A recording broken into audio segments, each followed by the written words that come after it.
Continuamos a esta hora de la mañana. Saludamos con el sociólogo David Chávez. Él es analista político y con él vamos a hablar sobre la coyuntura política. Lo que pasó el día sábado en la Asamblea Nacional, donde justamente se aprobó el informe para el tema del juicio político al presidente de la República. ¿Cómo está, sociólogo? Gracias por acompañarnos. Bienvenido. Muy buen día, un saludo a todos y a todos quienes nos escuchan también. Siempre grato estar acá. Gracias.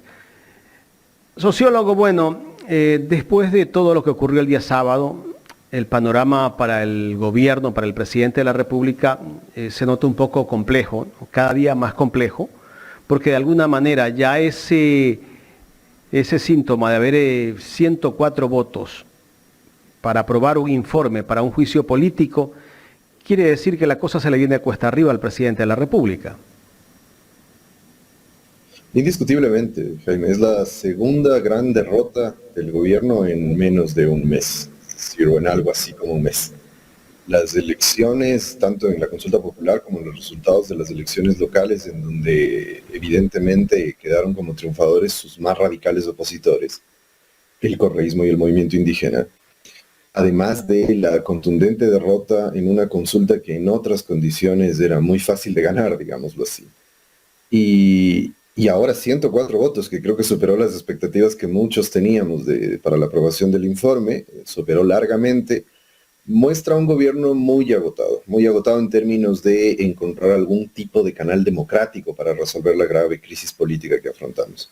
Lo cual se vuelve también un poco preocupante porque no me extrañaría por el tono con el que hablan, por el tono en el que responden las cosas, etcétera, que haya sectores en el gobierno que estén pensando en salidas de corte un poco más autoritario, ¿no? Entonces, no tienen mucho oxígeno para eso, pero precisamente un gobierno derrotado, arrinconado, debilitado en términos democráticos, pero que tiene todavía mucho respaldo y mucho poder en sectores poderosos de la sociedad como la policía, que sale abiertamente a declarar su respaldo al gobierno, cosa que la policía no debería hacer jamás.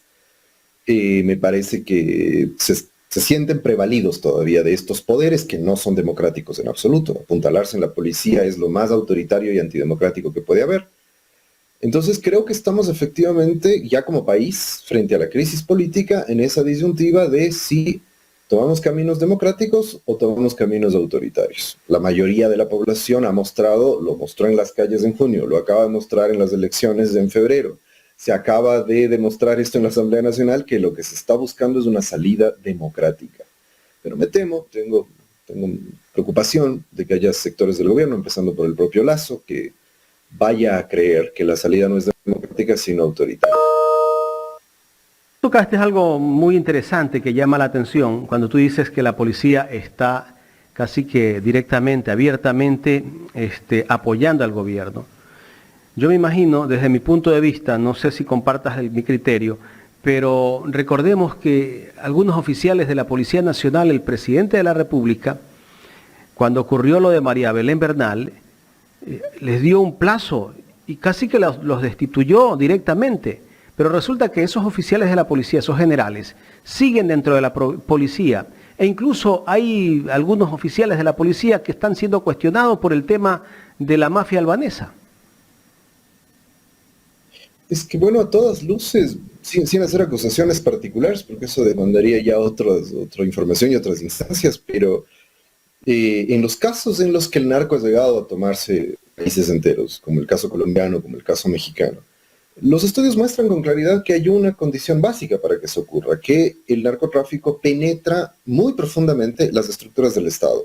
Y usualmente empieza por dos sectores, las fuerzas represivas y el aparato judicial, que son los sectores, además, esa coincidencia es la que debe llamar la atención, son los ámbitos del Estado menos democráticos, porque son los que manejan las armas y porque los jueces manejan el elemento punitivo de la justicia sin responder a representación democrática directa. Entonces son los sectores más represivos, digamos, del aparato estatal. Entonces es lógico que el narco entre por ahí. No pueden, es así de sencillo. Si uno toma esas experiencias, si uno toma los estudios que se ha hecho al respecto, no, o que se han hecho al respecto, no es posible que el narco haya penetrado como ha penetrado la sociedad ecuatoriana en este momento, si no se ha introducido también, o se ha penetrado, o ha penetrado también las estructuras del Estado. Entonces, eso es más que evidente. Ahí la gran pregunta nacional, yo lo he dicho insistentemente, es si este gobierno garantiza que ese proceso, que todavía creo que es detenible en este país, todavía es posible detenerlo, si la pregunta decía, si este gobierno es capaz de detener ese proceso. Un gobierno que depende, que efectivamente amenaza con sacar a ciertos generales, al parecer lo chantajean y lo presionan con el informe que sustenta el juicio político, según boca de sus propios voceros y demás. Si esto es así, sencillamente estamos ante un gobierno que tiene una nula capacidad para controlar este proceso de infiltración del crimen organizado en las estructuras del Estado. ¿Cómo puede gobernar Lasso si es que no se aprueba el juicio político? Porque de aquí hay que esperar el informe de la Corte Constitucional a ver si se recomienda. ¿Cómo podría gobernar el presidente Guillermo Lasso los próximos 2 años y algunos meses más que le faltan? Bueno, ahí quisiera permitirme una reflexión un poco más general y me parece muy necesaria en este momento en el país, porque lamentablemente, por alguna razón extraña que yo no termino de entender, han puesto a discutir sobre el juicio político a constitucionalistas que en realidad tienen el alma de penalistas, no de constitucionalistas, y creen que esto es un juicio penal. Entonces, se ha insistido mucho en que el carácter de este juicio es político. Sin embargo, también debo decir de que quienes, perdón, quienes han sostenido que hay que diferenciar esto y que es político, tampoco se ha dicho mucho para entender qué significa esto de lo político. En el mundo entero, la figura del juicio político está pensada principalmente a partir de 2 condiciones elementales.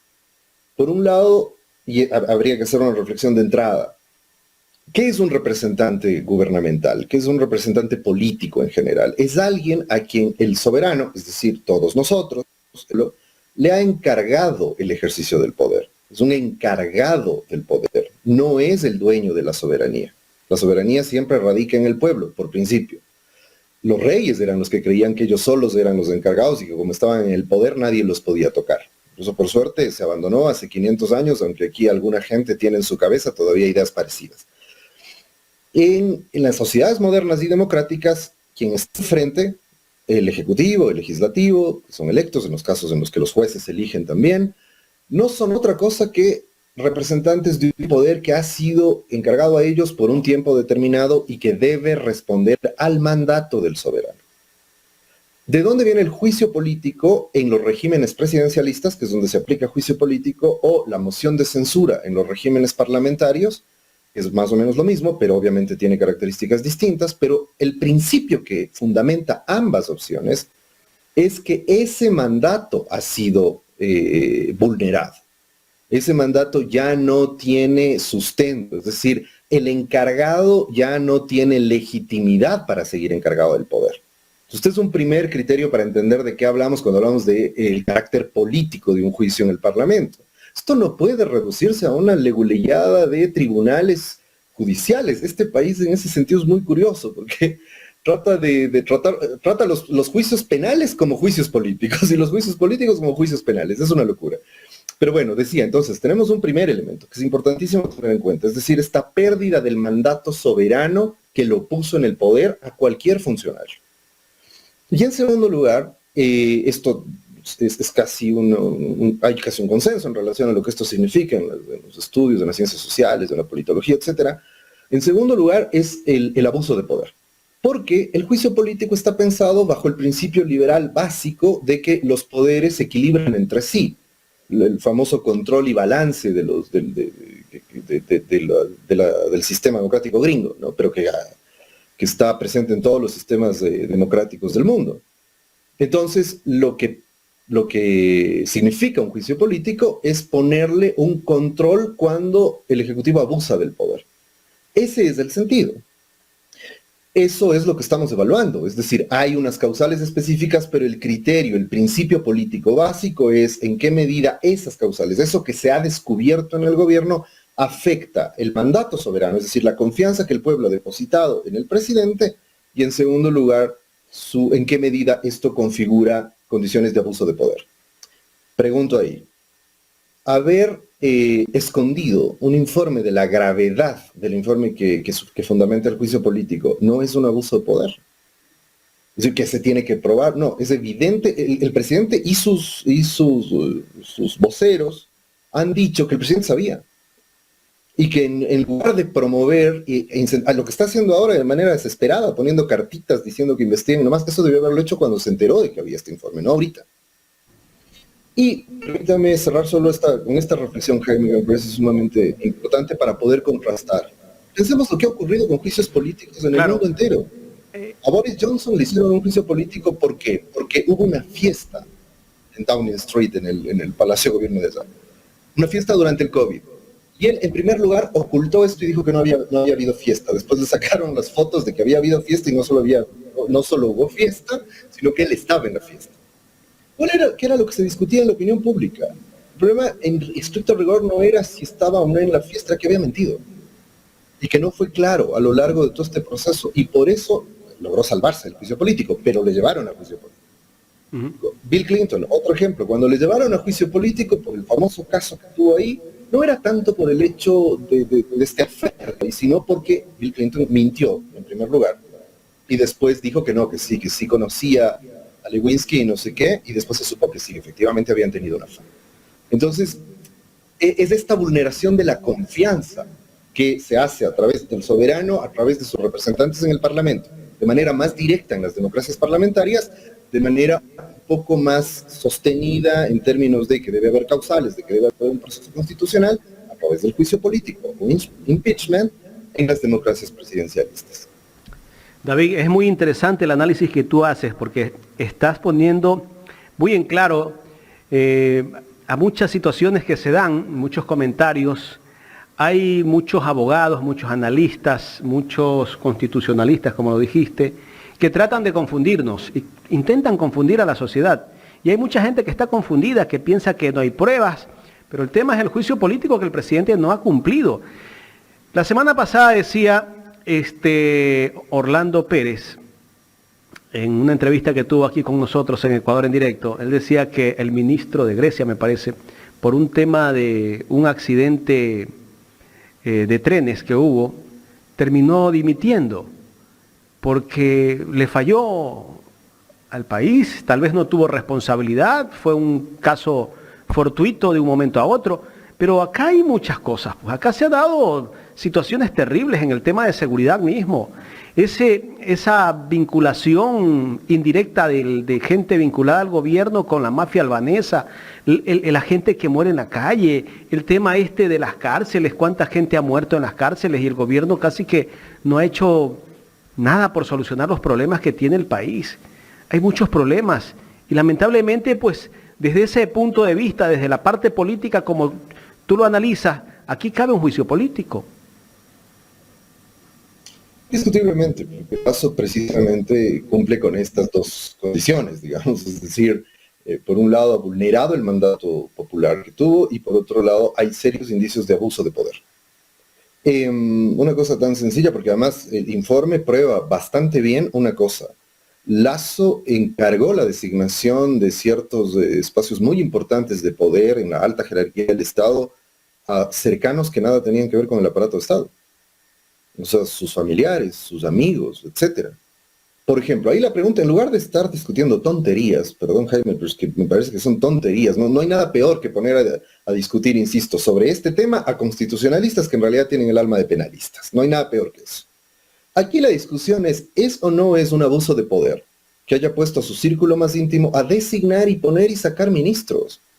Porque lo que se prueba claramente en los informes de estos que avalan el juicio político es que estos señores que circulaban alrededor de Lasso, Carrera, Cherres, etcétera, hacían y deshacían en ciertos niveles del Estado, por supuesto, los que son importantes para los negocios, ¿no? El Ministerio de Energía y Petróleo, este tipo de cargos, la Cancillería, etcétera. El resto no les interesaba, simplemente. Pero ahí, a ver, eso no es un abuso de poder, insisto. Veamos otros ejemplos históricos en otros lados donde se ha aplicado juicio político y vamos a ver que por cuestiones mucho menores se llevó a presidentes a juicio político. Insisto, porque los ejemplos históricos son importantes. El caso de Nixon, para hacer cierta similitud, cuando Nixon es llevado a juicio político en los Estados Unidos, uno de los elementos centrales que argumentaron los denunciantes, los postulantes del juicio político, fue que en algún momento apareció una grabación en la que Nixon le pedía a la CIA que le diga al FBI o que incida con el FBI para que detenga la investigación de Watergate. Nixon no dijo, yo mandé a hacer esto, yo y los asaltantes de Watergate son mis amigos, yo les dije que lo hagan. No. Los constitucionalistas del Ecuador, en el caso de Nixon, habrían dicho que no había pruebas de que Nixon estaba abusando de su poder y estaba tratando de interferir en una investigación o estaba simplemente fingiendo demencia respecto de aquello a lo que lo estaban acusando. Es un caso muy similar en ese sentido. Y en el plano nacional, lo que se ha dicho también en varios espacios, cuando se aprobó el juicio a Jorge Glass, las pruebas eran mucho menores. Recuerden que se decía, estos esbirros del gobierno que fingen ser periodistas, decían que era la fuerza de las circunstancias la que estaba llevando a Glass a la cárcel, no un juicio político, a la cárcel, una sentencia judicial. Y lo que decían era que eran las fuerzas de la fuerza de las circunstancias. Pero insisto, tenemos completamente trastocados los criterios. La fuerza de las circunstancias se aplica en un juicio político, no en un juicio penal. Ahí sí hay que probar, ahí sí hay que tener pruebas contundentes de que hay un delito penal. Porque acá hay que insistir en esto. Nadie está diciendo, al decir, Lasso es responsable, Lasso tiene relación con lo que está pasando aquí, no se está diciendo Lasso es parte de la mafia y los vínculos con la mafia, o Lasso recibió dineros de cohecho. No, eso no define un juicio político. Entonces un juicio político lo que define es esto que hemos dicho, responsabilidad política. ¿Qué significa esto? Si esto ha ocurrido con el gobierno y con funcionarios cercanos a Lasso, ¿podemos seguir confiando en este gobierno como pueblo y demás? ¿Podemos seguirle dando nuestro voto de confianza? ¿Cómo decidimos eso? O sea, un mecanismo es la revocatoria, que es un voto directo, pero tenemos el otro, que es que nuestros representantes, que nos guste o no, nos pueden parecer muy criticables, nos puede parecer terrible que salgan a leer mal discursos que ni siquiera entienden bien en la asamblea, de acuerdo, pero son nuestros representantes. Están ahí cumpliendo la función de representar nuestra voluntad. Y si el país ha demostrado bajo distintas vías que le ha quitado el apoyo a Guillermo Lasso, como ha dicho Ramiro Aguilar, las elecciones de febrero deberían entenderse como una revocatoria del mandato, y yo coincido con esa visión. Si eso es así, nuestros representantes en la Asamblea tienen que responder a ese pedido y a esa demanda nacional de que el gobierno sencillamente se vaya. Entonces procede el juicio, además, ojo, procede el juicio. Si el gobierno lograría, como suele lograr, acuerdos por debajo y lograría quebrar la mayoría y ganar el juicio, nada, habría ganado en términos democráticos y se quedaría gobernando debilitado igual. Me parece que inclusive si lograra hacer esto, que lo veo cada vez más difícil, me parece que quedaría debilitado, pero esas son las normas de la democracia. Correcto. Bueno, analizando el tema del juicio político, si se dio la primera parte en este momento en la Asamblea Nacional, ¿no?, donde se aprobó ese informe. ¿Tú crees que el gobierno tiene otra salida, si no es el juicio político, tal vez ir a muerte cruzada? ¿Podría quedarse gobernando 6 meses? ¿Se podría adelantar el presidente Guillermo Lasso mandando a muerte cruzada? Está dentro de su potestad, lo han dicho algunos de sus constitucionalistas de cabecera, que le sugieren que haga lo de la muerte cruzada. Es un mecanismo democrático también. El problema aquí es que tenemos que encontrar una salida democrática para no terminar peruanizando el Ecuador. Porque si el Ejecutivo y la Asamblea no encuentran una salida democrática a esta crisis, vamos a tener un estallido, y me temo mucho que la respuesta del gobierno va a ser una respuesta represiva, autoritaria y violenta, como la de Boluarte en el Perú, porque no tiene otra opción. Hay que evitar ese escenario, que no es saludable para el país bajo ningún punto de vista en este momento. Creo que si el Ejecutivo accede a que se haga la muerte cruzada, es un mecanismo igualmente democrático, pero a diferencia de lo que piensan ciertos juristas y políticos y periodistas serviles a las oligarquías de este país, eso tampoco se hace en el aire. O sea, es como que a Lasso se le ocurre y entonces lanza la muerte cruzada. Lasso, si bien el artículo, que no recuerdo su número, pero el artículo de la Constitución dice que si a juicio del presidente la Asamblea se ha excedido en funciones, que es la condición básica para que puedas llamar, y hay un par más de cosas que permitirían que llame a la muerte cruzada, pero igual, sobre todo esto de excederse en funciones, que es en donde dice a juicio del presidente, pero se añade que además tiene que haber un pronunciamiento de la Corte Constitucional. Es decir, también, quiero señalar, es que también hay un procedimiento para llevar adelante la muerte cruzada. Menos complicado que el juicio político, porque al final es decisión exclusiva del presidente. Pero si el presidente cree que esa es la salida, debería hacerlo. De hecho, si no tiene los votos, lo va a hacer seguramente.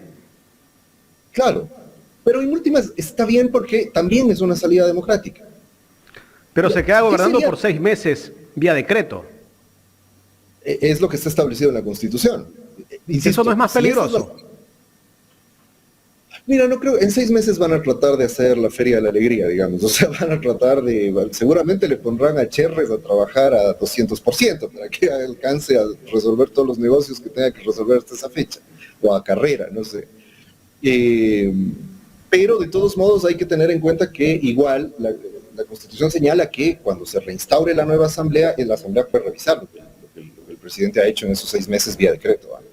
Entonces no es tampoco tan abierto, no es tampoco tan peligroso, digamos. Y de todos modos, si bien es un riesgo enorme darle 6 meses poder omnímodo, digamos, aunque hay que tener en cuenta también, yo sé que la Corte Constitucional también es otra oficina más de Carondelet, pero de todas maneras se requiere ese filtro para las leyes durante los decretos ley que haga Lasso durante esos 6 meses de gobierno. Insisto, de todos modos, ninguna de las salidas es perfecta, porque igual el juicio político va a dejar a Borrero, que tampoco es que no nos genera mucha confianza, porque al parecer al señor ni siquiera le gusta trabajar. Entonces, tampoco es la mejor vía, pero indiscutiblemente cualquiera de las dos significa una válvula de escape a la crisis democrática que va a obligar al menos a que se empiecen a rever ciertas cosas y adelantar una salida, en el caso de la muerte cruzada, adelantar una salida que sería la más viable, que es la de la vía electoral, o sea, adelantar elecciones, sin duda la salida más democrática que puede haber. Esa sería, en cambio, la ventaja de ir a la muerte cruzada. David, hay otra opción que es la revocatoria de mandato también. Claro, está la otra, que es la revocatoria, pero la revocatoria es larga. Recién estamos en proceso de revisión y ver si se entregan o no los formularios. O sea, no conozco con detalle cuál es el estado actual del proceso, pero en general recién estamos empezando ese proceso. Y eso lo han bloqueado. Es tiempo, y claro, lo han tenido bloqueado porque este es un gobierno, ya, no es solo este gobierno, esa concentración de poder en torno al Ejecutivo viene desde la época de Moreno. Entonces, claro, pueden manejar a diestra y siniestra, digamos, las distintas instancias de poder, y precisamente por eso bloquearon la revocatoria. Y realmente ha sido muy difícil llevarlo adelante. Está ahí el camino, pero el camino me parece que es muy largo, ¿no? Y a riesgo además de que se manipule de cualquier manera el proceso y no termine llevándose a cabo. Entonces creo que las dos salidas que nos quedan son el juicio político o la muerte cruzada. Me parece que el juicio político en este momento sería, en las condiciones del Ecuador, no digo que son las óptimas ni las ideales, pero en las condiciones de la crisis política que el Ecuador tiene, sería quizá la vía más democrática en términos de señalar que el gobierno ha perdido su mandato, pero en cambio la muerte cruzada es la vía más rápida para llegar a la que en cambio sí es la salida más democrática, que es volver a elegir un presidente en nuevas circunstancias y que tenga la capacidad y la legitimidad suficiente para tomar las decisiones urgentes que el país tiene que tomar. Bueno, en la muerte cruzada, de acuerdo a lo que me decía Pedro Granja hace pocos días, que es la mejor opción, de acuerdo a Pedro Granja. Él dice, porque en la muerte cruzada se pueden ir los dos. Ahora, hay otros que me dicen que no. Si se hace el juicio político al presidente Guillermo Lasso, asumiría el vicepresidente de la República. El vicepresidente Borrero, que de alguna manera lo vinculan, que es muy cercano al exalcalde de Guayaquil, Jaime Nebot.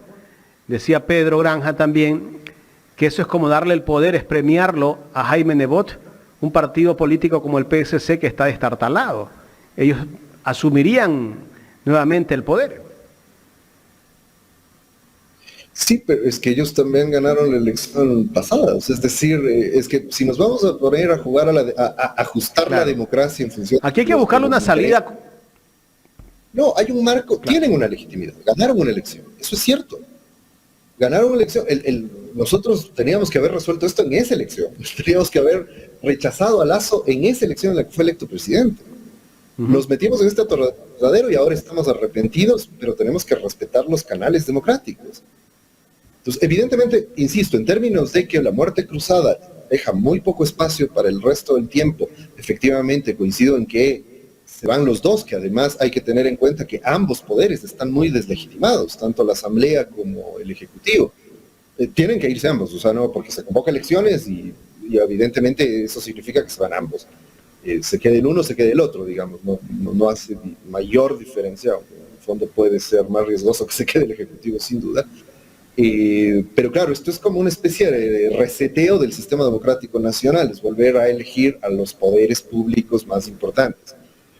Pero si la salida es la otra y se produce el juicio político, efectivamente a mí tampoco me gusta que los socialcristianos se queden al frente porque son corresponsables de esto, pero es el mecanismo democrático que hay, y yo no entendería que una vez que el gobierno sale del poder, que Lasso sale del gobierno, entendería que quienes se queden tengan al menos la sensatez de entender que ya no tienen la legitimidad suficiente para seguir adelante con el programa tan agresivo con el que venían trabajando con Lasso, y que por lo menos entiendan que serían un gobierno de transición, porque creo que el mensaje que habría que darle a Borrero, si se queda, es que constituye un gobierno de transición entre esta debacle que ha sido el gobierno de ellos y un nuevo gobierno en 2025, si es que el juicio político prospera, que sería el que tiene que asumir para resolver los graves problemas que nos dejan. Lo decente sería que renuncien, decía yo. ¿Y cómo sería ese gobierno? ¿Cómo sería ese gobierno de Borrero si llegase a ser el presidente una vez que se le dé el juicio político a Guillermo Lasso? Un gobierno tal vez que tiene que llegar a acuerdos con varios partidos políticos, vamos a tener tal vez ministros de distintos partidos políticos que van a ir a ocupar ciertos espacios para poder gobernar con la Asamblea. Mira, lo lógico sería que en caso de darse esa transición, cambien completamente primero los equipos de gobierno, abran la posibilidad de diálogos con los otros actores políticos del país. Sería muy importante reabrir con urgencia el diálogo con el movimiento indígena, por ejemplo, pero en el ánimo de una cosa, es decir, entender esto que he dicho, que tendrían que asumirse como un gobierno de transición. Para ponerlo en un sentido gráfico, ¿qué significaría eso? Decirles, vean, ustedes son bastante ineptos y bastante estúpidos, no toquen nada, o sea, no hagan nada, ¿no? Y no metan sus uñas en ningún negocio. Dejen así. Si querían privatizar los bienes públicos del Estado, no, ustedes no tienen la legitimidad para hacer eso. Si quieren afectar las leyes laborales, como en algún momento ese impresentable ministro de Economía que tienen ya andaba amenazando antes de las elecciones, si quieren topar los derechos laborales, etcétera, no, ustedes no tienen la legitimidad para hacer esto, ¿no? Tienen legitimidad para gobernar estos 2 años, evitando que el país se descalabre y en términos políticos, efectivamente, llegando a ciertos acuerdos para la transición. Entonces, me parece que cualquier cosa que decidan, unos dicen que ahorita la legitimidad de la Asamblea y la legitimidad del Ejecutivo no es suficiente para que se tomen grandes, es lo que quiero decir. Porque al final de cuentas, decisiones así muy importantes no cuentan con la legitimidad suficiente. Lograr esos acuerdos mínimos, además, le blindaría al gobierno para no vivir secuestrado por la policía, que, insisto, sabemos, tiene graves problemas de corrupción y hemos visto casos concretos de vínculos con el crimen organizado que son muy peligrosos. Sin embargo, no veo muchas posibilidades de que eso ocurra. Sería lo ideal, no sé hasta dónde lo podrían conseguir, no tienen mucha fuerza política, no sé de dónde sacarían cuadros políticos suficientes para ponerlos a manejar el Estado, porque habría que resolver cuestiones muy básicas como las cuestiones más elementales de seguridad, tener presupuestos asegurados, tener ministerios que ejecuten los presupuestos. Eso difícilmente lo van a lograr, además en 2 años, que es lo que les resta, pero si logran ciertos acuerdos, y frenan la agresividad del modelo neoliberal de Lazo, ya sería, digamos, un avance para el país del que al menos eso esté fuera. Me he olvidado otro factor importante, la redefinición de las fuerzas políticas a nivel nacional después de las elecciones del 5 de febrero. Un factor decisivo sería llegar a acuerdos con los nuevos gobiernos locales, con las nuevas autoridades electas, para evitar sobre todo torpedearles su gestión. Vamos a evitar sabotear la gestión de los gobiernos locales y más bien aunar esfuerzos para hacer una gestión conjunta. Pero me temo que mucho de lo que estoy diciendo es mucho pedir a la gente, que los que están y los que se queden. No tengo mucha esperanza de lo que pase con Correro, pero creo que al menos el juicio político va a frenar ciertas líneas más agresivas del modelo político y económico de la derecha que estaba en el poder. David, me gustaría que tú me des la opinión de lo que el pronunciamiento que tuvo el ministro de Gobierno el día sábado después de que se aprobó ese informe del caso El Gran Padrino, donde él dice lo siguiente, lo calificó el tema como sainete y mamotreto, lo resuelto por el Pleno de la Asamblea que aprobó el informe de la Comisión Ocasional del Gran Padrino, con el cual se da inicio al proceso de juicio político al presidente de la República. Pero no sé si Jorge ya tiene el video por ahí listo.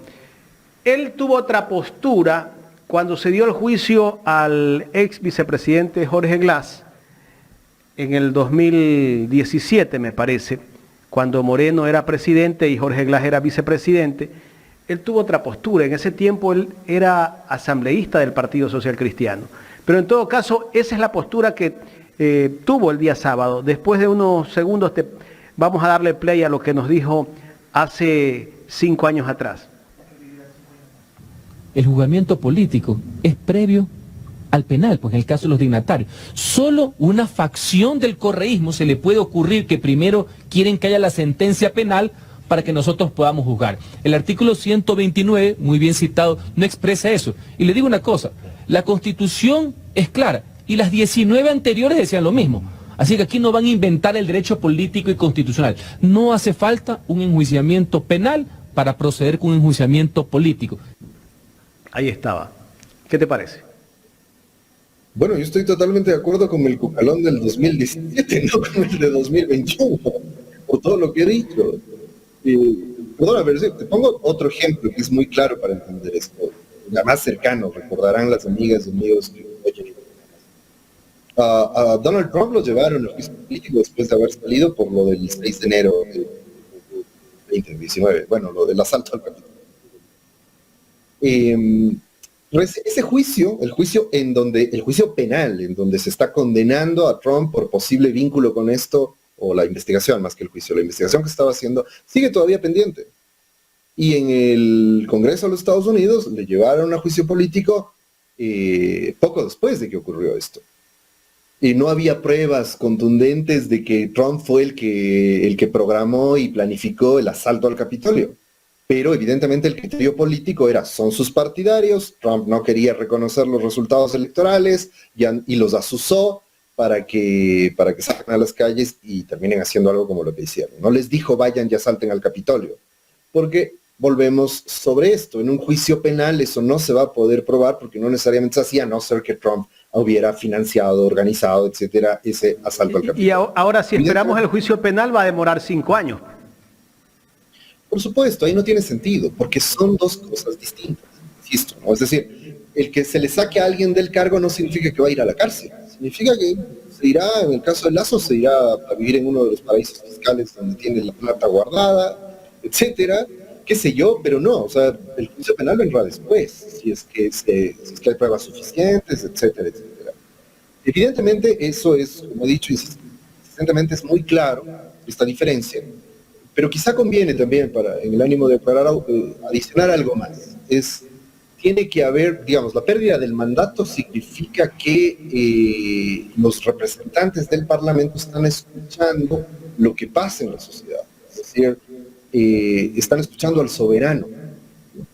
¿Cuándo un juicio político estaría siendo manipulado, sería un mamotreto, etcétera, etcétera? Cuando tenemos un presidente electo con un gran respaldo popular que está cumpliendo con su plan de gobierno y que de pronto le montan una farsa judicial y a partir de ahí le quieren dar un golpe de Estado, ¿no? Eso es distinto. No es un gobierno que ha provocado una gravísima crisis, que además tiene indicios muy graves de vinculación, al menos con la corrupción, ¿sí? Al menos. Porque ahí hay estos dos factores. Una cosa es los vínculos del círculo cercano de Lasso con hechos de corrupción y otra, vinculados a la gestión de gobierno, porque otra cosa sería si el señor Danilo Carrera estuviera haciendo negocios por su cuenta, solito, en algún lugar, pero cuando uno ve en el informe que dicen en las conversaciones de estos angelitos, dicen vamos a poner a fulano de tal de ministro y días después se ve a Lasso firmando el decreto, o cuando Lasso, o sea, dígame si eso no configura una condición de abuso de poder. Lasso creando esta mega gerencia de las empresas públicas y del patrimonio público para entregarle sus palabras a un torpe, entre comillas, como Luque, el manejo de semejante patrimonio. Entonces, la discusión es esa, ¿no? Ahora, si Lasso se benefició o no de estas decisiones, ya en términos personales, si él recibió sobornos, si él recibió plata, eso tiene que investigarlo la Fiscalía. Eso no podría decidir la Asamblea. Si la Asamblea pusiera en su informe, efectivamente Lasso debe ser condenado penalmente porque recibió sobornos, por ejemplo, eso sería un error. Eso no podría hacerlo la Asamblea, porque eso no le compete además. La Asamblea lo que tiene que ver ahí es, en ese sentido, responsabilidad política, cómo las decisiones del gobierno o los actos relacionados con el gobierno han menoscabado la confianza que el soberano depositó cuando le dio el voto. Ese es básicamente el criterio. Yo creo que a todas luces es bastante evidente que esto sencillamente ha dinamitado, no solo menoscabado, ha dinamitado la confianza que el país le tiene a la zona. David, con todo lo que hemos visto dentro de esta investigación que se ha llevado a cabo del caso del Gran Padrino, nos hace pensar o presumir de que quien ha sido el dueño del poder o es el dueño del poder no es el presidente Guillermo Lasso, sino su cuñado, porque es quien ha estado organizando, orquestando todo, quién va al Ministerio de Agricultura, quién va a manejar las aduanas, quién va a manejar los sectores estratégicos, quién está en la ENCO, cómo se reparten los contratos. O sea, el presidente de la República es como que un empleado de su cuñado. Mira, yo no estoy muy de acuerdo con eso, Jaime, porque creo que corremos el riesgo de cometer el mismo error que cometíamos con Moreno, cuando decíamos que Moreno era un tontito en el poder que no sabía lo que hacía. Y en mi opinión, Moreno más bien mostró todo lo contrario, un tipo bastante siniestro, que sabía bastante bien lo que hacía, que se burlaba inclusive de nosotros por las cosas terribles que le hizo al Ecuador. Lasso me parece que tiene el mismo perfil, quizá no tan siniestro como Moreno, siendo justos, pero tiene el mismo perfil en el sentido de que no es un tontito que no sabe lo que hace. O sea, a mí me parece que más bien lo que muestra esta delegación a sus amigos, no al jefe de gabinete, no al ministro del Interior o de Gobierno, no a alguno de sus esbirros en la Asamblea, de esos que gritan mucho y dicen poco. No, a ninguno de ellos. No les delegó la gestión de lo político, que era hacer gestión política, lograr acuerdos políticos, etcétera, sino que delegó a sus amigos de negocios y a sus cercanos, como Carrera, de un tipo tan cercano como él en lo familiar y en el tema de sus negocios, les delegó que nombren a los más altos cargos del Estado. Entonces, el problema en ese sentido es que yo creo más bien que Lasso es un tipo tan cínico en el ejercicio del poder y tan despreocupado por el país, que sencillamente les dijo, háganse cargo a quienes manejan negocios, no a quienes están pensando en la política. Claro, manéjenlo ustedes. O sea, yo me lo imagino a Lasso, obviamente esto es un ejercicio de pura imaginación, pero me lo imagino diciendo, yo no me voy a desgastar en estar pensando en quién nombrar. Vean ustedes a quién nombrar. Yo estoy acá en mis negocios y estoy cumpliendo mi capricho de ser presidente de la República, viajando en el avión de los lujos socialistas y esas cosas. Entonces, pero es una muestra más de lo poco que le importa el país. Esa es para mí la lectura de esto, ¿no? Es decir, en lugar de buscar a alguien que mira, recién, puede tener todas las críticas que quiera Cucalón, pero al menos es un tipo que se mueve en la política y tiene criterios políticos y sabe hacer gestión política. Recién ahora ponen a alguien así. O sea, después de que le han entregado al cuñado y sus amigos, sus amigotes, digamos, el manejo de la gestión pública, o sea, de los más altos cargos del Estado, porque eso es lo que estamos viendo. Y vuelvo sobre el principio en el que he insistido tanto ahora. Haber hecho eso no es un abuso de poder. No es haberse extralimitado en un ejercicio que debía ser de otro carácter, en el ejercicio del gobierno. Es decir, debía ser político, debía hacerse al interior de su partido. Es decir, lo que hemos visto es que en la jerarquía estos señores tenían más poder que el presidente de Creo, porque al parecer le daban órdenes a Monge en primer lugar y después a otros de los representantes de Creo. Entonces, eso configura una forma de ejercicio del poder. Está basada en esto de que sencillamente no les importa el país. O sea, no tienen ningún apego a tratar de gestionar medianamente bien la cosa pública para que no se deshaga la república, para que el Estado funcione, para que la democracia funcione. Muestra además su escasísimo espíritu democrático. O sea, poner a cualquiera ahí a manejar este tipo de cosas tan delicadas es porque sencillamente lo que tienen en la cabeza es que todos son negocios, lícitos o ilícitos, pero todos son negocios. El Estado es un negocio, todo lo que hacemos en el Estado es hacer negocios. Y esta, Jaime, creo que además es una gran lección para el Ecuador, ojalá la aprendamos. ¿Recuerdas que en la elección de 2019 nos decían, pero es que ya tienen plata, no van a entrar a robar, pero es que ya ellos ya hicieron, y el otro criterio también para mi criterio, en mi opinión, es un criterio bastante deleznable, aquel de que es que como ellos saben gerenciar y saben hacer plata, entonces van a manejar bien el Estado. Nada más equivocado, lo acabamos de ver. Ojalá el país aprenda que no hay nada peor que entregarle a esta gente el manejo del Estado. David, finalmente, ¿cómo analizar ese respaldo que le han dado al presidente, respaldo político de un grupo de expresidentes de América y por ahí el expresidente Aznar de España, al presidente Guillermo Lasso? Entre los presidentes o expresidentes de Ecuador está Yamil Maguad, Osvaldo Hurtado y Lenín Moreno. Risible, patético, grupo de farsantes de ingrata recordación en buena parte de América Latina, que le hicieron mucho daño a América Latina, con ideas neofascistas en la actualidad, y además de eso, tan cargados de una doble moral que me resulta repugnante, perdón que lo diga así, pero es que no tengo otra expresión, porque esta misma gente es la que respaldó el golpe de Estado contra Morales o la destitución de Castillo en el Perú, ellos mismos. Todos salieron a decir que la transición en Bolivia, el golpe de Estado en Bolivia, era una transición democrática y que por fin se había acabado la tiranía. Esto es un golpe de Estado. Apoyaron sin ningún empacho ese golpe de Estado. Y respaldaron la destitución de Castillo, que ha llevado a la gravísima situación a la que ha llevado el Perú. Y eso porque, justo lo del Perú nos muestra además cómo estos sectores están desconectados de lo que pasa con las mayorías. Y ese es el riesgo. Se ha discutido mucho en el contexto actual esto de que hay que buscar canales democráticos para que esto no estalle en la sociedad, precisamente porque la constatación de todos, o sea que unos piensan que hay conspiración y otros realmente saben que lo que hay es un gran descontento popular, sea de uno o de otro lado, pero si juntamos qué tienen de común estas reflexiones, es que todo el mundo sabe que la sociedad está descontenta y que por eso los representantes tienen que estar conectados con la realidad.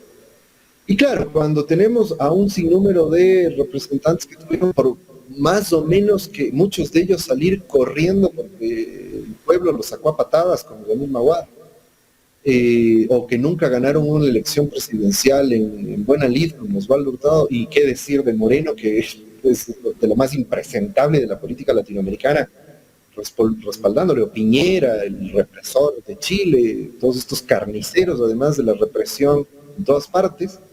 Si estos son quienes los respaldan, es precisamente porque viven en un mundo de desconexión total con lo que está pasando en la sociedad.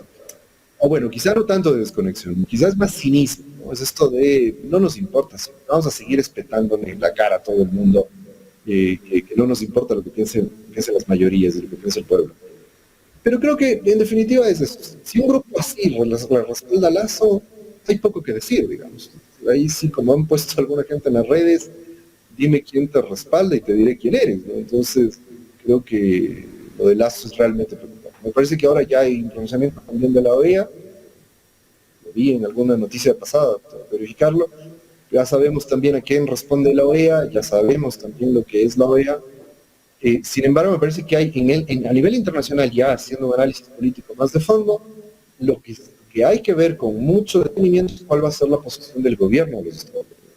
Hasta donde sé, hasta ahora al menos, no hay un pronunciamiento muy claro de la embajada o del gobierno en respaldo a Lasso. Eso va a ser decisivo, porque si hay una fuerza que en el Ecuador está dirimiendo la política actual sin tener ninguna legitimidad democrática, por supuesto, es la embajada de los Estados Unidos. David, quiero agradecerte por haber aceptado conversar con nosotros aquí en Ecuador en Directo. No, siempre un placer, Jaime. Muchas gracias por la invitación de nuevo. Salud. Gracias a David Chávez, analista político aquí en el programa Los Especialistas de Ecuador.